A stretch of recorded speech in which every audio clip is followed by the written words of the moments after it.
नमस्कार दोस्तों, आज के वीडियो में हम डिस्कस करने वाले हैं बायोटिक एंड एबायोटिक कंपोनेंट्स के बारे में, या दूसरे वर्ड्स में बात करें तो इकोसिस्टम के बायोटिक और एबायोटिक रिसोर्सेज के बारे में डिस्कस करेंगे डिटेल में। चलते हैं दोस्तों। बायोटिक कंपोनेंट्स कौन से कंपोनेंट होते हैं? जो कि लिविंग थिंग्स पे डिपेंड होते हैं, जो कि इंक्लूड होता है जिनमें सभी लिविंग ऑर्गेनिजम्स जैसे प्लांट्स है, एनिमल्स है, या इनके सब कैटेगरीज की बात करें तो snake, frog, rat, fox, humans, ants या बैक्टीरियाज या fungi. These are the sub category of these two things. दूसरे होते हैं एबायोटिक टाइप कंपोनेंट्स, या समझे तो abiotic type resources. Abiotic resources कौन से होते हैं? जस्ट रिवर्स बायोटिक का। तो बायोटिक क्या है? जो कि लिविंग थिंग्स पे डिपेंड होते हैं। तो इसका रिवर्स क्या हुआ? एबायोटिक, जो नॉन लिविंग थिंग्स पे डिपेंड होते हैं। इसीलिए इनको नॉन लिविंग भी बोला जाता है, या इनको हम बोल सकते हैं नॉन बायोटिक टाइप। तो जो एबायोटिक टाइप है, ये बेसिकली क्या कैसे कंस्टिट्यूट करते हैं, कैसे बनाते हैं? जो इकोसिस्टम है उसके फिजिकल और केमिकल कंपोनेंट्स। फिजिकल सिस्टम कौन से होते हैं, या फिजिकल कंपोनेंट कौन से होते हैं? जैसे वाटर है, सनलाइट है, टेम्परेचर है। और केमिकल कंपोनेंट्स कौन से होते हैं? जैसे हाइड्रोजन है, ऑक्सीजन है, या नाइट्रोजन है। तो डिटेल में समझते हैं बायोटिक कौन से होते हैं। बायोटिक जो हमारे जैसा स्टार्टिंग में डिस्कस किया था, जिसमें हम सभी इंक्लूड करते हैं लिविंग ऑर्गेनिजम्स को। इनको क्लासिफाई किया जाता है 3 प्रकार से। सबसे पहले होते हैं प्रोड्यूसर्स। प्रोड्यूसर्स कौन होते हैं? जो कि अपना भोजन सेल्फ बनाते हैं, खुद प्रोड्यूस करते हैं। इस कंप्लीट पृथ्वी पे अगर हम बात करें तो प्लांट्स इसका बेस्ट एग्जांपल है। पौधे जो हैं, पेड़ पौधे, वो अपना भोजन स्वयं बनाते हैं।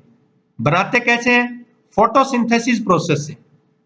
फोटोसिंथेसिस प्रोसेस में क्या होता है? हम एयर की जो है, पौधे एयर की कार्बन डाइऑक्साइड गैस का यूज करते हैं, वाटर यूज करते हैं, मिनरल्स का यूज करते हैं, और जो सनलाइट है उस सनलाइट का यूज करके अपना भोजन स्वयं बनाते हैं।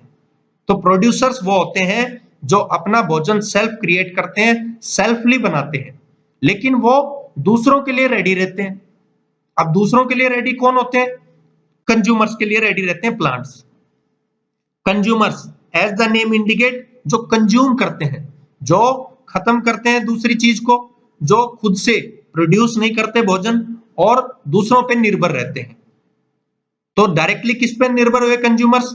प्लांट्स पे या फिर अदर थिंग्स पे। तो अगर इसकी डिटेल में डेफिनेशन समझे तो which get their organic food by feeding upon other organisms.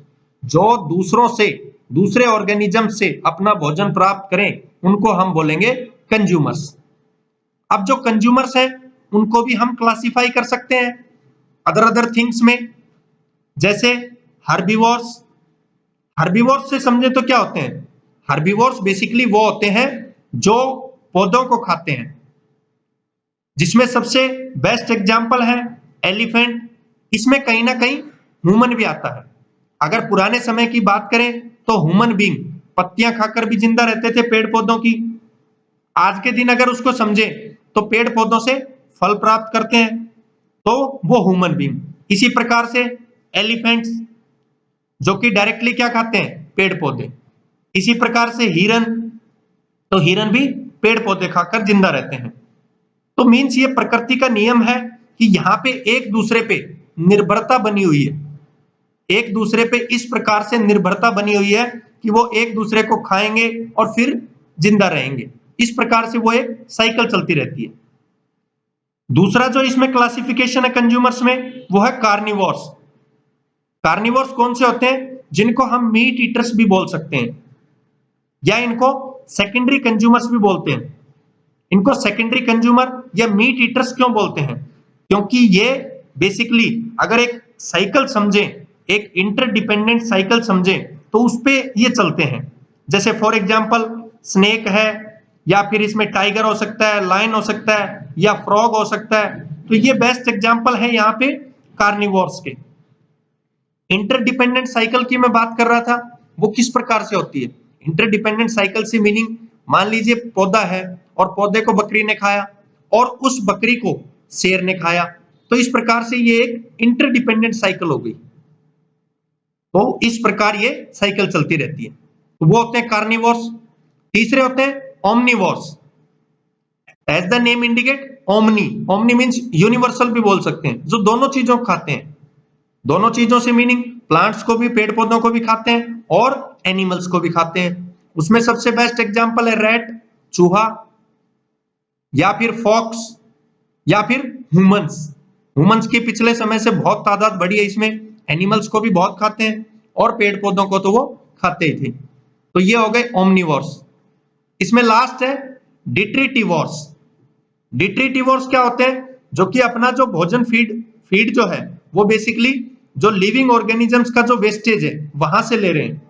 उसमें सबसे बेस्ट एग्जांपल है आंट्स, चींटियां। नेक्स्ट होते हैं डीकंपोजर्स। डीकंपोजर्स क्या है? बायोटिक के 3 पॉइंट थे, एक प्रोड्यूसर होते हैं, एक कंज्यूमर होते हैं और तीसरे डीकंपोजर्स होते हैं। जो ये अभी हमने पढ़े हर्बीवोर्स, कार्निवोर्स, ओमनिवोर्स और डिट्रीटिवोर्स, ये कंज्यूमर के क्लासिफिकेशन थे। तो डीकंपोजर्स पे आते हैं। डीकंपोजर्स बेसिकली जो भोजन को डीकंपोज करें, जो अवशेष यहां से मान लीजिए कंज्यूमर से कोई अवशेष बचे, उन सभी को यहां पे ये डीकंपोज करें। तो उसमें सबसे बेस्ट एग्जांपल है फंगी और बैक्टीरिया। मींस यहां से समझ सकते हैं फंगी और बैक्टीरिया। तो डीकंपोजर्स बेसिकली अपना भोजन कैसे करते हैं? बड़े भोजन को, कॉम्प्लेक्स को, टिपिकल को पहले सिंपल बनाते हैं और सिंपल बना के उसको इनऑर्गेनिक में कन्वर्जन कर देते हैं। तो ये होते हैं डीकंपोजर्स टाइप या डीकंपोजर्स टाइप बायोटिक कंपोनेंट्स। अब चलते हैं एबायोटिक पे। जैसा स्टार्टिंग में हमने बात की थी, एबायोटिक जो नॉन लिविंग थिंग्स पे डिपेंड करते हैं, उसके एग्जांपल्स भी हमने समझे थे। जैसे ऑयल हो सकता है, कोल हो सकता है, वाटर हो सकता है, सनलाइट हो सकता है, ऑक्सीजन हो सकता है। तो मींस जो कंस्टिट्यूट करते हैं, बनाते हैं अपना पर्टिकुलरली फिजिकल और केमिकल कंपोनेंट से, इकोसिस्टम के फिजिकल और केमिकल कंपोनेंट से। और उसके एग्जांपल भी दिए हुए, क्लाइमेट, एनर्जी और सोयल। फिजिकल कंपोनेंट्स कौन से हैं? जैसे वाटर अवेलेबिलिटी, सनलाइट, टेम्परेचर। तो ये बेसिक क्या करते हैं? डायरेक्टली इकोसिस्टम को या स्ट्रांगली इकोसिस्टम को ये इन्फ्लुएंस करते हैं। दूसरे होते हैं केमिकल कंपोनेंट्स। केमिकल कंपोनेंट्स की बात करें तो जो अवेलेबिलिटी है एसेंशियल न्यूट्रिएंट्स की, जैसे हाइड्रोजन है, ऑक्सीजन है, नाइट्रोजन है, they strongly functioning the influence the functioning of ecosystem. Ecosystem की जो फंक्शनिंग है उसको स्ट्रांगली जो इन्फ्लुएंस करते हैं केमिकली के द्वारा, मींस केमिकल कंपोनेंट्स। तो ये थे एबायोटिक टाइप। तो ये डिटेल में हमने समझा दोस्तों बायोटिक और abiotic type components of ecosystem. Thank you दोस्तों।